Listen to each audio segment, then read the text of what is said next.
least, Toronto did win that one. They were up about 10k when we left at the 20-minute mark. But it looks like we've got an actual game on our hands here. It is 22-9, but let's just hop into this one.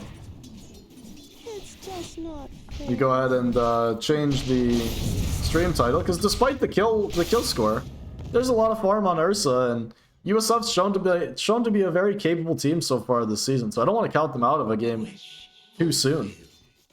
So we're gonna finish off this one, and then we'll check in on the other University of Toronto series afterwards, or handle this game 3, depending.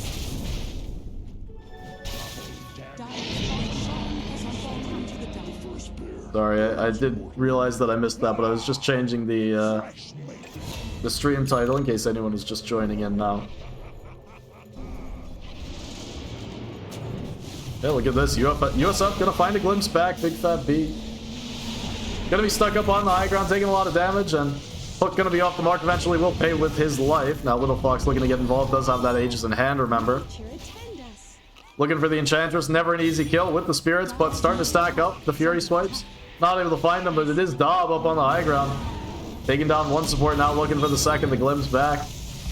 Tell me they can eventually take down this hero. There's no cancel, but it doesn't matter. Little Fox with the overpower, with the Fury swipe stacks, takes him down. So just gonna give a little State of the Union on the game, because I still have to get myself caught up to this one, but no half-assed cast here, so we're just gonna go hero to hero. We've got Faceless Void farming up 1 and 2. Looks like he was struggling a little bit, but with the Maelstrom, with the Mask of Madness, starting to get himself involved in the game. Did see Enchantress, and this is Midas Witchblade Enchantress, by the way. So off-lane Ench. Invoker in the mid, going Midas himself, and I'm starting to understand why the net worth looks the way it does. A couple of Midases will do it to you, but building up for the late game are the University of Toronto. They've got the 4 Pudge themselves. Talked about earlier how I don't really understand why people pick this hero, but then got immediately proved wrong, and I understand why people pick this hero. So 7 and 3 on the Pudge, and looks like Big Fat B is also explaining that his Pudge is not just a pub Pudge. Last, we've got Lychee King on the Oracle, and I feel like Lychee King does play a significant amount of Oracle. A lot of these, like, I'll call them like ultra traditional 5s, where you're really embodying that support role, right? That's Lychee King's bread and butter, and has proven himself on the Oracle in the past, so good game for him. The other side of the river, USF, we've been covering quite a few of their games, so maybe some familiar looking stuff across the river. Lyric. This one's not familiar. 1 and 8 on the techies. As, whoa, Dob. Just caught farming up the top side. I was too engrossed in giving the recap, saw all the heroes down here, and didn't pay enough attention. Neither did Dob. TP's coming in, so we're gonna have to hold off on the rest of our overview, as the fight potentially going to break out. Little Fox looks like he's just going to try and run himself away, but the Chrono going to be dropped over onto the Stampede. Not going to get him out of that one, as they are a bit frozen in time. It's going to be just Hunter escaping the blink up on Little Fox, but not able to get it off before it does take damage coming out of the Aegis. And Little Fox, well, he's going to turn around and try, and oh, the blink forward from Hunter. Well, it's after the fact. Hunter going to be the 5th one to go down. 4th one down here, and quad out farming the other side of the map, so all that momentum USF had gained, well, they weren't able to find anything off the back of it. Give up the Aegis and give up a ton of kills. Continuing our little state of the game, and it's a little bit more sad for USF than it was a mere moment ago. They've got the Disruptor themselves, but it looks like Disruptor, similar to Techie, struggling to find anything going in this game, as they were behind early on, so the supports are the ones who were getting squeezed the most. So Dob on the TA did get picked off. It's Dragonlance Blink. It's to be the Desolator, excuse me, looks like it's coming out now. But Dob struggling to come from behind, and it's generally not a position we see TAs in. It's down bottom. Another pickoff coming through. Just gonna wrap it up quickly, Hunter. Blink Veil Centaur has a Blade Mail as well, but not the most uncontrollable damage coming through, so I can see that Hunter might struggle to get stuff going on this Centaur, and gonna be working towards the Shivas, where That'll have significantly more impact, I think. And last but not least, last and maybe the most, according to the net worth, it's going to be Little Fox on this Ursa as Battle Fury Blink Basher. Going to be looking for kills over to the side, and it's going to be the Oracle they find first, just before they're able to break on the Invoker. They find the support, so a little bit of unfortunate timing there. Big Fat B up on the high ground. Going to be able to play his way out of danger. Thinking about looking for the hook, perhaps. Shouldn't go for it. Don't give in to the temptation. Don't give in to the temptation. You know you want to, but don't do it. He's just going to hang around over here. The rest of the heroes are walking through. It's actually smoked up on the backside on the Pudge, but hold that thought as the battle potentially coming through. Holy moly, he's got invis with the Ghost Bog. The Hoop Stomp, it's going to be off the mark. Dust, but not in range. Giga Chad can't catch up to him, and there's no more sentries. Holy moly. Able to get himself out, and the hook from the tier 2 tower. Did see it was just off the mark. Sentry drop, but they don't want to take down the D-ward because they know they might overextend a little bit as Faceless Void was making the TP in. USF gonna back off here. So 30 to 13 overall kill score. Definitely doesn't feel like a 30 to 13 game. Can I enable clipping? Clipping should be enabled. Clips should be enabled. If they're not, I will figure it out, but they should be by default.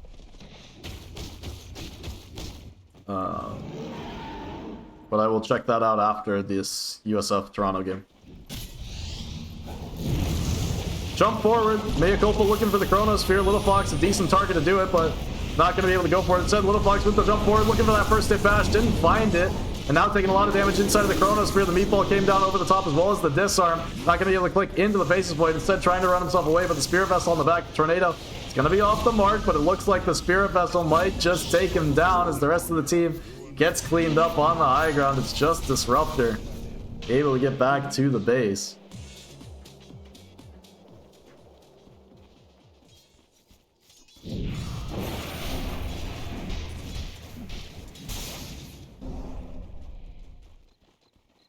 So another kill where they fall just short, and it's so understandable from Little Fox there, making the jump, trying to get that first hit bash on the Faceless Void because they just don't have a way to lock him in place. They don't have a way to keep him held down. Be interested to know if this was like a last pick Faceless or where it was picked, because you know, it feels like USF are not only going to struggle now, but kind of for the rest of this game to lock down Facelesses. With Techie's Disruptor supports, you just don't have the instant stuns to put down onto him. There's no way to chain him into the grave, so they are going to be reliant fully on, you know, Little Fox Abyssal Blade coming out and not dying. But we see instead the Ursa forced to go towards an Aghanim Scepter as some way to survive inside of the Chronosphere. Just needs to be able to get off the Enrage while he's taking so much damage in there. They're going to go for another smoke on the USF side. They're going to once again pop onto the supports, and even the blink away comes from Pudge. Leechy King once again going to be taken down, but it's not the valuable kills that you're looking for, especially not when you're down 12k. The find onto Invoker would have been so much more significant, but he's able to run himself down to the south. Just going to TP out.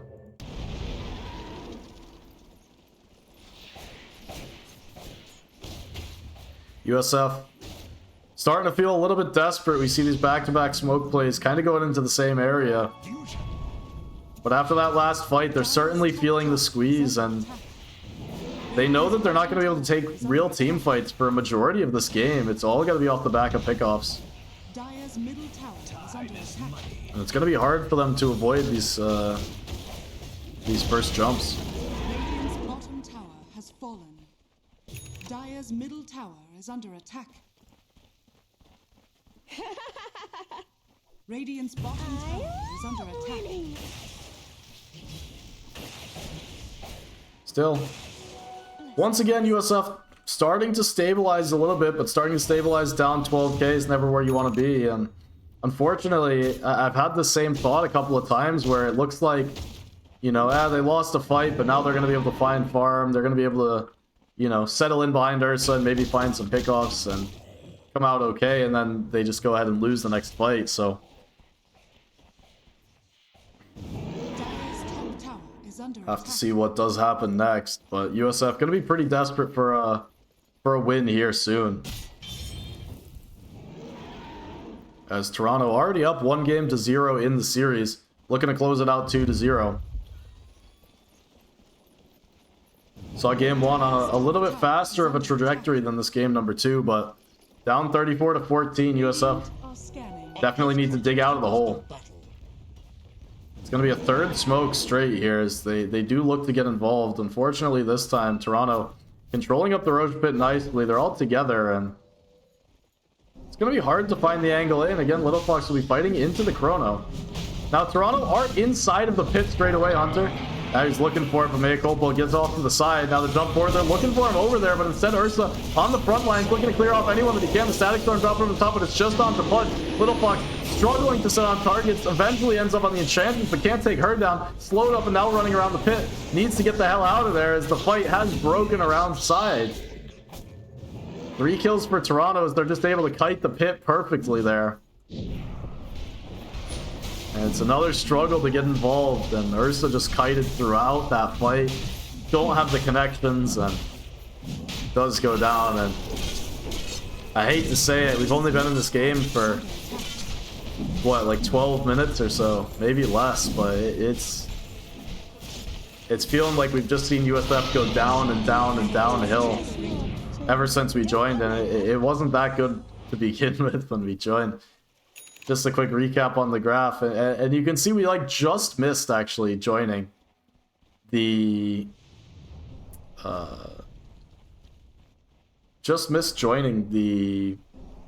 comeback portion, but what can you do? Didn't respond to the message. Oh no. Dire's bottom tower is under attack. What can you do? That's on me. I complain about not having a co-caster the whole time, and then do this.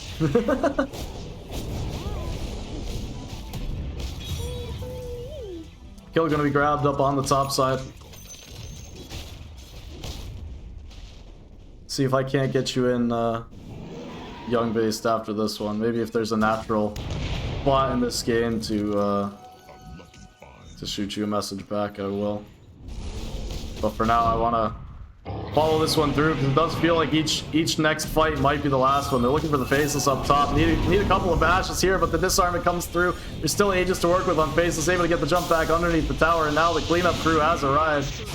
Holy moly, takes one down. The loop in from the back. Haste Rune for Big Fat B. Finds the Dismember, but it's on the tech. He's Ghost Scepter. Running around with the Rot, with the Haste Rune, looking for the hook. It's going to find it onto Dob as well. See if they can't go forward for more. Holy moly has found the Tornado. There's no Chronosphere available, but not going to be needed as Faces Point. He's just starting to go to work. The bashes, they come through. Aegis in hand, Aegis to work with. Fury Swipe stacks were mounting up, but only going to take him down the once, and it looks like Little Fox run out of real estate, will be dismembered, will be cleaned up. 31 minutes in, 4 heroes dead, down 20k. Things are pretty rough.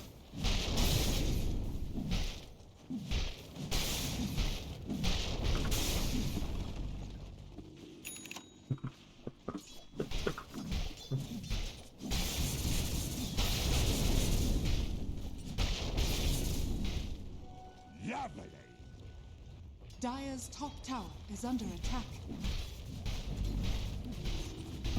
So tier 2 gonna be under siege. Dire's middle tower is under attack.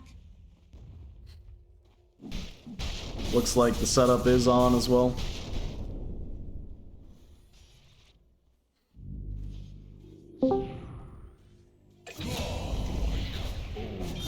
Pull through, they're gonna find a couple of kills. Actually, gonna trade out 1 for 1. Big Fat B. That's gonna be the first kill in a while for the University of Toronto.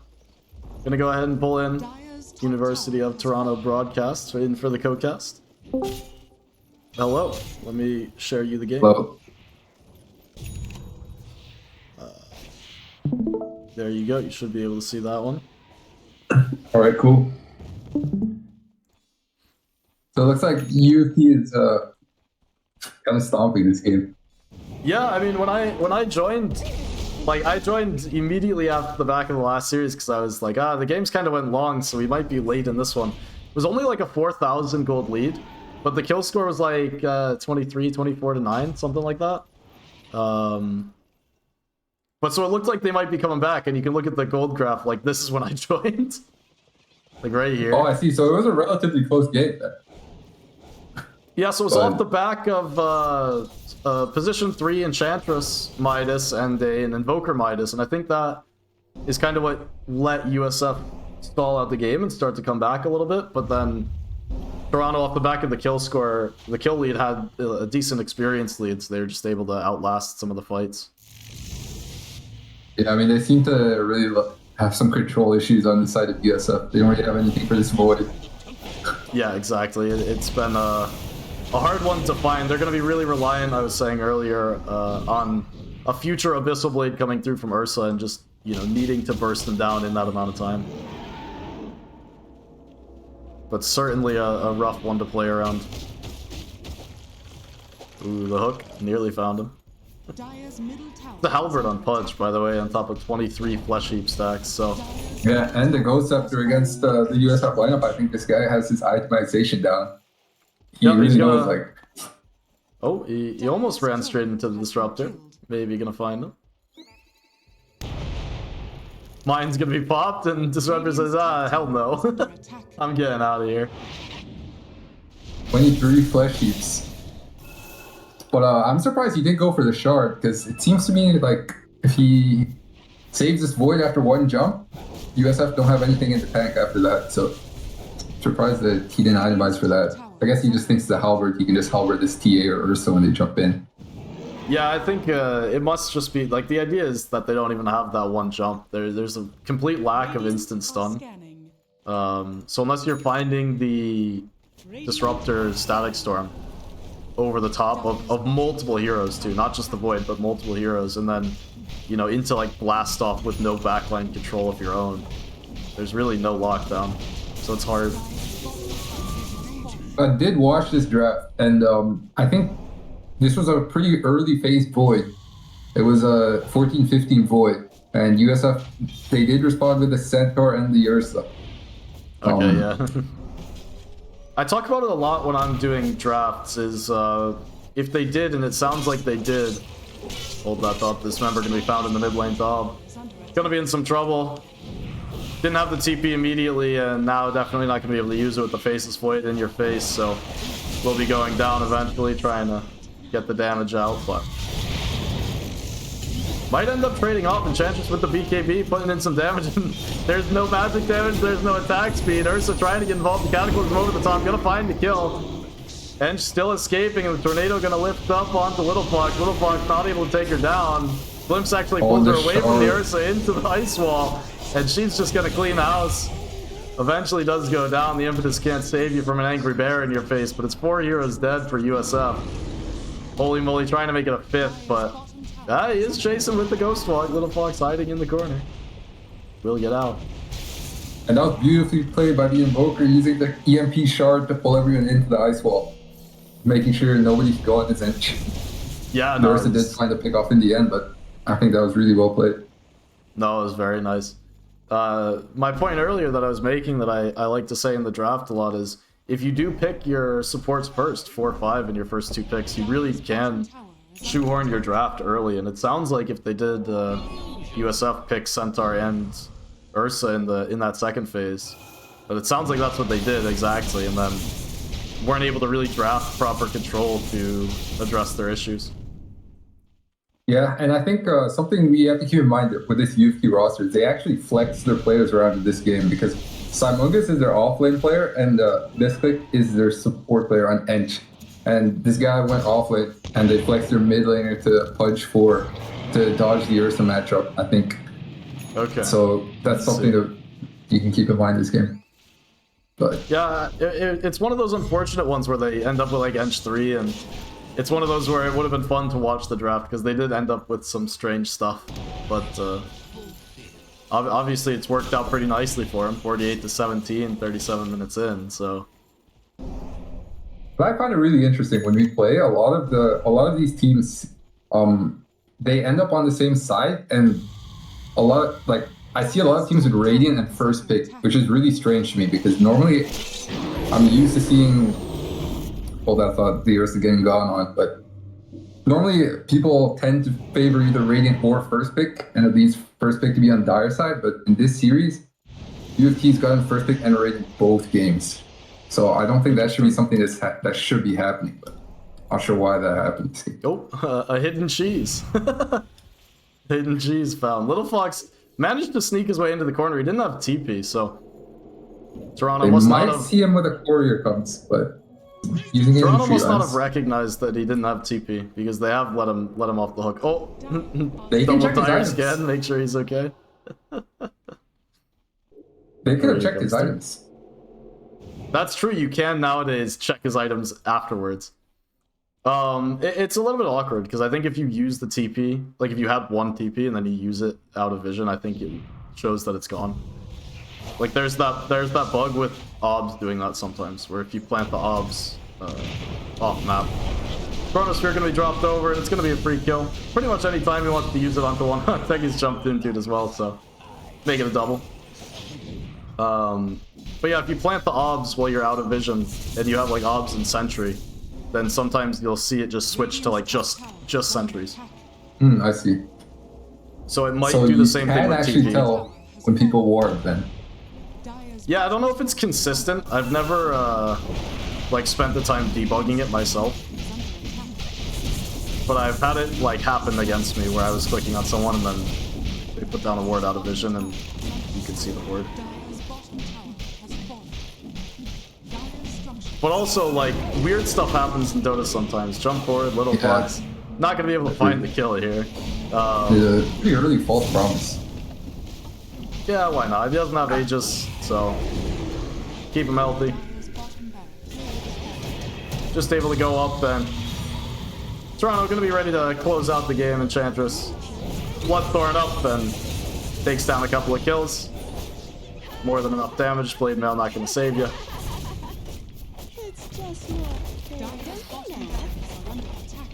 Minefield sign expires, so Faceless can move again. No real reason to leave the high ground here either. And mid gonna go down, and top to follow.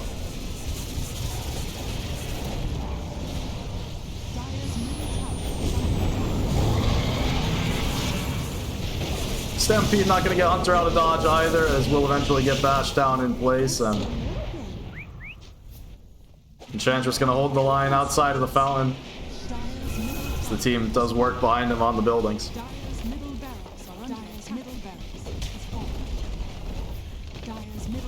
Have you noticed this, by the way?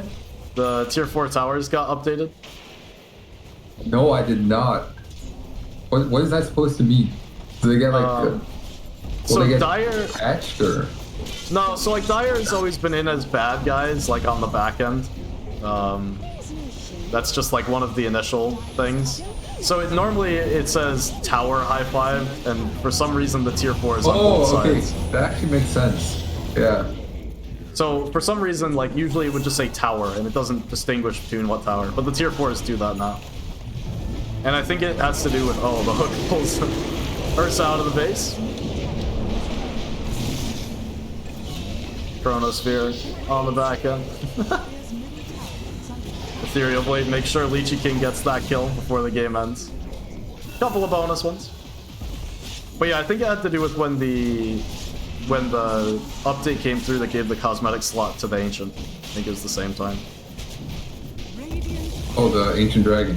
Yeah. Yeah. That's what broke back like week 1 of this league. I couldn't cast the Toronto game that went to 70 minutes because that patch broke replays. Like the game would crash if you opened a replay from before the treasure update.